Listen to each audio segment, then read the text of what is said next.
자, 교재는 2페이지.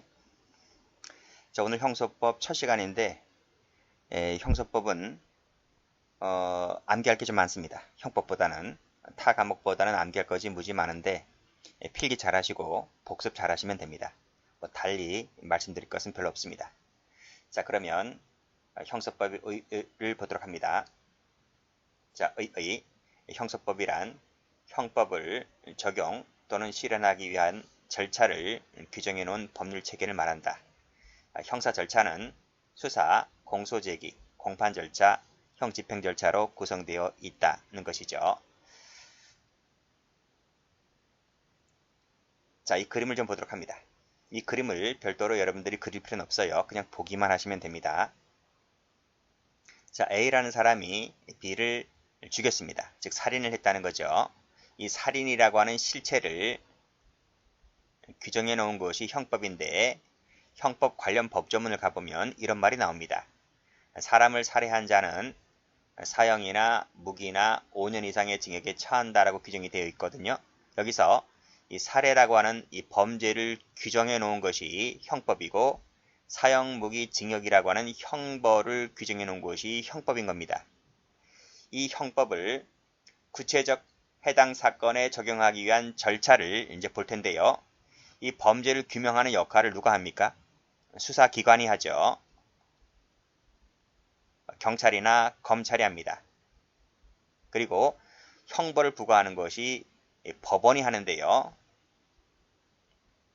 어느 단계에서 하냐면 재판을 열어서 합니다. 그 재판도 공개된 재판을 말하거든요. 그래서 이것을 공판이라 합니다. 자, 법원이 재판하는데 이 A라는 사람에 대한 아무런 지식 정보가 없잖아요. 그래서 이 사건 기록 또는 압수 증거물들을 누가 갖다 줘야 돼. 갖다 주고 판사가 봐야 돼. 읽어보고. 그 역할을 누가 하냐면 검사가 합니다. 검사가 이 A와 관련된 수사 기록, 뭐 피신 조사라든지 압수 증거물들이라든지 이런 일체 증거 자료들을 법원에 갖다 바치면서 야, 이런 죄를 저질렀으니까 이 친구 처벌해 주세요 라고 하는 것을 공소제기라 합니다. 줄여서 기소라고도 하는데요. 그래서 법원이 공개된 재판을 열어서 심리해서 재판을 선고하는데 그때 유죄가 나오면 형집행 단계에 들어갑니다. 이 형집행은 누가 하냐면 검사가 지휘를 합니다. 검사가 지휘를 하여 교도관이 구체적으로 형집행을 하게 되는 거죠. 자, 여기서 이 수사 단계, 공소 제기 단계, 공판 단계, 그리고 형집행 단계를 규정해 놓은 것이 형사 절차인데 이 일련의 절차를 규정해 놓은 법률 체계가 바로 뭐다? 그렇죠. 형사소송법이다. 이렇게 보시면 됩니다. 그래서 형법이라고 하는 것은 방금 보았듯이 어떤 것이 범죄이고 어떤 효과, 즉 그에 대한 법률 효과인 이 형벌과 보완처분을 규정해 놓은 것이 형법이라면 형소법은 이 형법과 같은 실체법을 구체적 해당 사건에 적용하기 위한 절차, 즉 수사, 공소제기, 공판, 형집행이라고 하는 일련의 절차를 규정해 놓은 것이 바로 형소법이다. 이렇게 보시면 됩니다. 됐죠? 뭐 자세한 것은 이제 차차 알아가도록 합니다. 자, 다시 교재로 와서 형사 절차는 수사, 공소제기, 공판 절차, 형집행 절차로 구성되어 있다 했습니다. 형법은 방금 보았듯이 실체법이죠. 실체법이라서 죄형 법정주의가 적용되고요. 형소법은 절차법이라서 형사 절차 법정주의가 적용됩니다. 각각의 동그라미 2번은 오른쪽 페이지에 나와 있으니까요. 그때 다시 한번 설명하도록 하고 여기서는 이 형사 절차 법정주의를 좀 보도록 합니다. 자, 가로 2번. 자, 형사 절차는 국회에서 제정한 법률에 따라 규정되어야 한다는 원칙을 말한다. 왜 법에 따라 규정되어야 합니까? 절차가? 형법이든 형소법이든 국가 형벌권을 실현하는 거잖아요. 그러면 개인의 기본적인 인권이 침해될 소지가 많은데 따라서 인권 보장을 위해서라도 이 형사 절차는 법률에 규정될 필요가 있다는 거죠. 그게 바로 형사 절차 법정주의다 라고 하는 것입니다. 이 형사절차 법정지 근거가 있는데 그것이 헌법에 있다는 것이 중요한 거예요. 기출된 적이 있습니다. 이것은 형소법이 아닌 헌법에 규정되어 있어요. 읽어볼게요. 누구든지 법률에 의하지 않고서는 체포, 구속, 압수수색을 받지 않는다. 체포, 구속, 압수수색은 형사 절차 단계에서 수사 단계에서 행해지는 거죠. 그리고 법률과 적법 절차에 의하지 아니하고는 처벌, 보안 처분을 받지 않는다 했는데 처벌이나 보안 처분은 형사 절차에서 어느 단계에서 행해집니까? 법원이 하는 거니까 공판 단계에서 행해지는 거잖아요. 그쵸? 그래서 이 헌법 조항에서 이 형사 절차가 명문으로 규정되어 있다 하는 것을 알아두시고 그 법에 규정되어 있다는 것이 법률유보입니다. 법률유보. 법조문에 규정되어 있다는 거예요.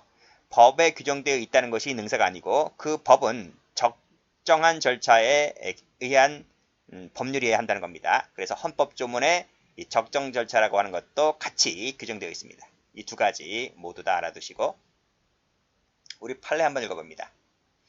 자, 방금 12조 3항을 읽었는데 이 적법 절차 원리가 규정되어 있는데 여기에는 절차 동그라미 그리고 내용 동그라미 내용도 합리성, 정당성을 가진 실체적인 적법성이 있어야 한다라고 하는 것을 동시에 규정하고 있습니다. 자, 두 번째 성격입니다. 자, 형사법은 형법과 마찬가지로 공법입니다. 공법이기 때문에 배분적 정의, 법적 안정성이 강하게 작용합니다. 여기서 이 배분적 정의라는 게 뭡니까? 많이 들어는 봤는데 배분적 정의는 각조에도 나와 있듯이 각자의 능력에 따라 다른 대우를 받아야 한다는 게 배분적 정의입니다. 살인죄를 저지른 사람 생각해 볼게요. 살인죄를 저지른 사람도 형량이 다르죠. 징역 5년짜리도 있고 연쇄살인범 같은 경우는 무기수도 나오잖아요. 사형수도 나오고 절도 예를 들어 볼게요. 절도 훔친 액수에 따라서 많이 훔쳤니 조금 훔쳤니에 따라서 형량이 다르죠. 또 뉘우치는 정도에 따라서 형량도 다릅니다. 달리 취급해 준다고요. 우리가 나쁜 짓을 저지르고 교도소에 수감될 때 그 죄수들도 등급이 있습니다. 등급. 군인대처럼 군대도 계급이 군인들 계급이 4등급이 있듯이 뭐 2병, 1병, 그쵸? 상병, 병장 그 계급이 있듯이 죄수들도 4등급으로 달리 취급해 줍니다. 그것이 배분적 정의다. 이렇게 보시면 돼요. 형법이든 형사법이든 다른 형사법 같은 경우에 전부 다 배분적 정의가 적용됩니다. 두 번째, 형사법은 사법법입니다. 입법, 사법, 행정할 때 그 사법입니다. 자, 형법이든 형사법이든 이 법적 안정성이 작용한다 했는데 동그라미 2번 볼까요? 이 법적 안정성은 형법과는 달리 형사법에서는 그다지 강력히 요구되진 않는데 왜 그러냐면 형법은 고정되어 있어요. 여기 나와 있네. 형법은 밑에 정적이다, 고정적이다. 이 정적이라는 것이 고요할 정자예요. 고요할 정. 움직임이 없는 상태를 말합니다. 왜냐하면 법조문, 살인죄는 250조 1항이라고 하는 법조문에 딱 못 박아 있잖아요. 움직이지 않는단 말이죠. 그래서 법적 안정성도 같이 고정되어 있고 유지되어 있습니다. 그렇지만 형사법은 꿈틀꿈틀 움직여요. 수사 단계, 공소제기 단계, 공판 단계. 꿈틀꿈틀 움직인다고요. 그래서 동적이다. 움직일 동자 써서 동적이다, 발전적이다 이렇게 말하고 있기 때문에 이 법적 안정성이 때로는 강조가 되고 때로는 덜 강조되고 한다는 거죠. 그래서 그 형사 절차 중에서 이 공판 절차가 가장 이 법적 안정성이 강조되고 있고 반면에 수사 단계라든지 형 집행 단계에서는 이 법적 안정성이 약간 약화되고요. 반대로 이 한목적성이 좀 더 강조가 됩니다. 이렇게 보시면 되겠습니다.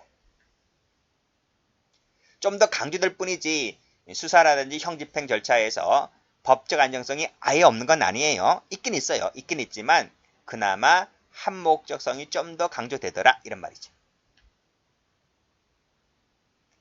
자, 세 번째로 형사소송법은 형사법이죠. 방금 말씀드린 대로 배분적 정의 그리고 밑에 정치적 성격을 띈다. 형사법 중에서 이 정치적 색깔이 가장 강한 것이 형사법이죠. 문재인 정부 때 생각하시면 됩니다. 검경 수사권 박탈하고 검경이 동등하게 됐잖아요. 뭐 그런 것들. 그래서 형사법은 그 시대의 정치적 상황이 그대로 반영되고 있고 그 정치적 변혁이 있는 곳에 형사법 개정이 항상 늘 언제나 뒤따라 다녔습니다. 그래서 가장 강하다. 그래서 검찰이 정치권의 눈치를 제일 많이 보고 불기소를 하거나 또 정권이 바뀌게 되면 그 불기소했던 것이 다시 기소가 되고 공소 제기하는 경우도 많이 봤을 겁니다.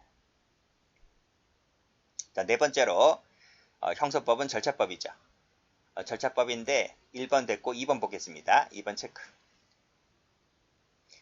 자, 여기까지 했죠. 동적 발전적까지 얘기했습니다. 형법은 윤리적 성격이 좀 더 강해요. 뭐뭐 하지 마라, 살인하지 말라, 이런 거, 절도하지 말라. 윤리적 성격이 강하지만 반면에 형사법은 기술적 성격이 좀 더 강합니다. 100% 기술적 하면 틀립니다. 기술적 성격이 좀 더 강하다. 자, 이러한 차이가 있는데 형법은 윤리적, 형사법은 기술적 이러한 차이가 있는데 에도 불구하고 형법이든 형사법이든 추구하는 목적은 하나야. 그게 바로 뭐다? 정의다. 정의. 정의 실현에 있다는 겁니다. 이 정의 실현이라고 하는 이 목적은 형법이든 형사법이든 똑같아요. 공통입니다. 그래서 이 형법과 형사법의 관계는 칼자루와 칼날이다. 망원경의 두 개의 렌즈다. 이렇게 표현되기도 하고 그러면 보세요. 어디가 칼자루고 어디가 칼날이냐? 망원경은 어디고 렌즈는 어디냐? 이렇게 보는 게 아니고요. 목표가 하나라고요. 정의 실현. 이기 때문에 어디가 칼자루 어디 칼날이 아니라 칼자루만 갖고서는 뭐 물건을 못 쓸잖아요. 칼날 갖고서는 어떻게 못 쓰잖아요. 이 두 가지가 합쳐졌을 때 결합했을 때 물건을 잘 자를 수가 있는 것이고 멀리 있는 사물을 볼 때 두 개의 렌즈로 봐야지 보다 자세히 보잖아요. 그렇기 때문에 누가 어디고 누가 어디고가 아니라 이 두 가지는 이런 관계란 말이에요. 이런 관계. 두 개의 렌즈와 같은 관계이고 칼자루와 칼날 같은 관계이고 또 어떤 교재는 이렇게 또 씁니다. 수레의 두 바퀴이다. 필기해보세요. 수레의 두 바퀴. 대학교 교재에 나오는 용어입니다. 필기를 해두세요. 그래서 왼쪽 바퀴, 오른쪽 바퀴, 누가 누구라고도 할 것도 없이 그 각각의 바퀴가 있을 때 수레가 나아가잖아요. 그렇죠? 그래서 이렇게 표현되기도 하더라. 이렇게 정의해 두시면 됩니다.